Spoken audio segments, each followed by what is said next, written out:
नमस्कार दोस्तों, स्वागत है आपका इस वीडियो में। आज हम पढ़ेंगे सांख्यिकी भाग 1। तो चलिए शुरू करते हैं। इस वीडियो में हम पढ़ेंगे सांख्यिकी का परिचय तथा केंद्रीय प्रवृत्ति की माप। आइए सांख्यिकी के परिचय से शुरू करते हैं। सबसे पहले हमें यह जानना आवश्यक है कि सांख्यिकी यानी स्टैटिस्टिक्स का अर्थ क्या है। तो दोस्तों, वर्तमान समय में सांख्यिकी यानी स्टैटिस्टिक्स शब्द का अर्थ उस विज्ञान से लगाया जाता है जो किसी क्षेत्र में संबंधित प्रदत्तों यानी सवेतन में व्यवहार करने में प्रयुक्त है। स्टैटिस्टिक्स शब्द का प्रयोग सबसे पहले 1791 में स्कॉटलैंड के सर जॉन सिंक्लेयर ने किया था। चलिए अब सांख्यिकी का उद्देश्य जाने, यानी हमारे डेली जीवन में सांख्यिकी यानी स्टैटिस्टिक्स किस प्रकार उपयोगी है। तो घटनाओं एवं आंकड़ों का संकलन,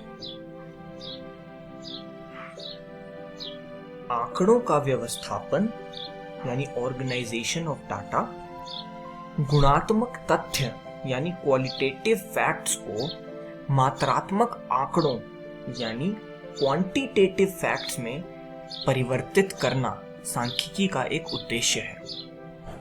और उपकल्पनाओं यानी हाइपोथेसिस की जांच व परीक्षण में सांख्यिकीय विधियों का महत्वपूर्ण कार्य होता है। इसीलिए दोस्तों, सांख्यिकी पढ़ना आवश्यक है। दोस्तों, अभी तक हमने सांख्यिकी में दिए गए आंकड़ों का एक प्रातिनिधिक मान ज्ञात करने की विधियों के बारे में पढ़ा था। इस मूल्य को हम केंद्रीय प्रवृत्ति की माप यानी मीजर्स ऑफ सेंट्रल टेंडेंसी कहते हैं। आप यह याद कीजिए कि इसके 3 माप हैं। सबसे पहला माध्य या समांतर माध्य यानी अंग्रेजी में अरिथमेटिक मीन, दूसरा माध्यिका यानी मीडियन, और तीसरा बहुलक यानी मोड। ये केंद्रीय प्रवृत्ति की 3 माप हैं। दोस्तों, केंद्रीय प्रवृत्ति के माप हमें इस बात का आभास दिलाते हैं कि आंकड़े किस स्थान पर केंद्रित हैं, किंतु आंकड़ों के समुचित अर्थ विवेचन के लिए हमें यह भी पता होना चाहिए कि आंकड़ों में कितना बिखराव या केंद्रित प्रवृत्ति के माप के वे चारों ओर किस प्रकार एकत्रित हैं। चलिए अब यह एक उदाहरण से समझते हैं। अब उदाहरण के लिए 2 बल्लेबाज ए तथा बी द्वारा पिछले 10 मैचों में बनाए गए रनों पर विचार करते हैं। तो सबसे पहले बल्लेबाज ए के रनों को देख लेते हैं। तो पिछले 10 मैच के रन उसके हैं 30, 91, 0, 64, 42, 80, 30, 5, 117 और 71। अब वैसे ही एक कोई दूसरा बल्लेबाज बी, उसके रन हैं 53, 46, 48, 50, 53, 53, 58, 60, 57 और 52। अतः आंकड़ों का माध्य व माध्यिका निम्नलिखित सारणी में स्पष्ट हैं। तो यह सारणी आपको बता रही है कि बल्लेबाज ए का माध्य 53 है, बल्लेबाज बी का माध्य भी 53 है और माध्यिका भी दोनों बल्लेबाजों की 53 और 53 है। अब यह देखते हैं कि यह सारणी आई कैसे।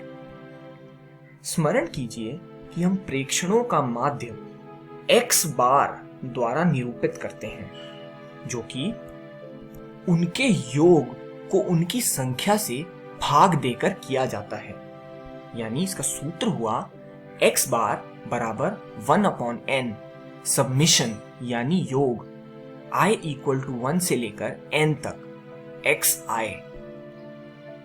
तो दोस्तों, बल्लेबाज A तथा B के हमने सभी मैचों में बनाए गए रनों को जोड़ा और उस योग को 10 से विभाजित कर दिया, जो कि कुल मैच थे।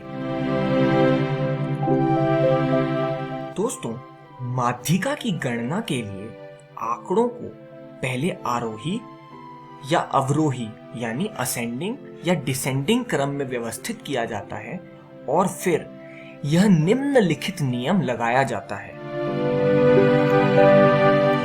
यदि प्रेक्षणों की संख्या विषम यानी ऑड है तो माध्यिका n+1 by 2वां प्रेक्षण होगी।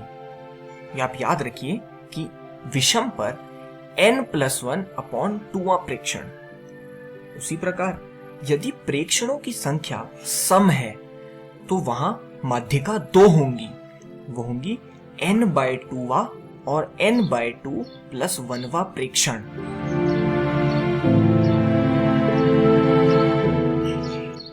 तो दोस्तों, हम पाते हैं कि दोनों बल्लेबाजों A तथा B द्वारा बनाए गए रनों का माध्य व माध्यिका बराबर यानी 53 है। लेकिन आप यह विचार कीजिए कि क्या हम यह कह सकते हैं कि दोनों बल्लेबाजों का प्रदर्शन समान है? स्पष्टता से नहीं, क्योंकि A के रनों में परिवर्तनशीलता 0 न्यूनतम से 117 अधिकतम है, यानी A के रन 0 से 117 तक गए हैं, जबकि B के रनों का विस्तार 46 न्यूनतम से 60 अधिकतम तक गया है, यानी B का 46 से 60 तक ही मैक्सिमम स्कोर है। आइए अब उपर्युक्त स्कोरों को एक संख्या रेखा पर अंकित करें। हमें नीचे दर्शाई गई 2 आकृतियां प्राप्त होती हैं। बल्लेबाज A के लिए हमारे पास यह आकृति है तथा बल्लेबाज B के लिए हमारे पास यह आकृति है। तो दोस्तों, हम देख सकते हैं कि बल्लेबाज B के संगत बिंदु एक दूसरे के पास पास हैं और केंद्रीय प्रवृत्ति की माप माध्य और माध्यिका के इर्द गिर्द गुच्छित हैं, जबकि बल्लेबाज A के संगत बिंदु में अधिक बिखराव है या फिर वे अधिक फैले हुए हैं।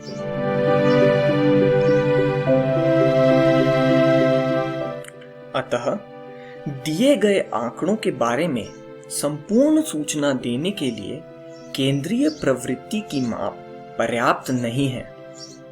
परिवर्तनशीलता एक अन्य घटक है जिसका अध्ययन सांख्यिकी के अंतर्गत किया जाना चाहिए। इस संख्या को हम प्रकीर्णन का माप कहते हैं, जिसे हम अंग्रेजी में मीजर ऑफ डिस्पर्जन कहते हैं।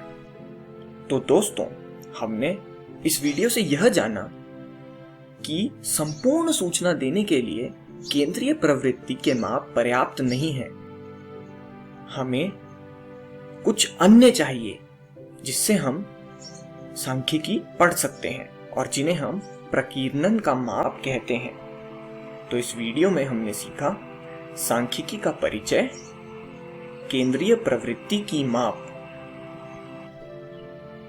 अगली वीडियो में हम पढ़ेंगे प्रकीर्णन की माप, परिसर, माध्य विचलन तथा अवर्गीकृत आंकड़ों के लिए माध्य विचलन।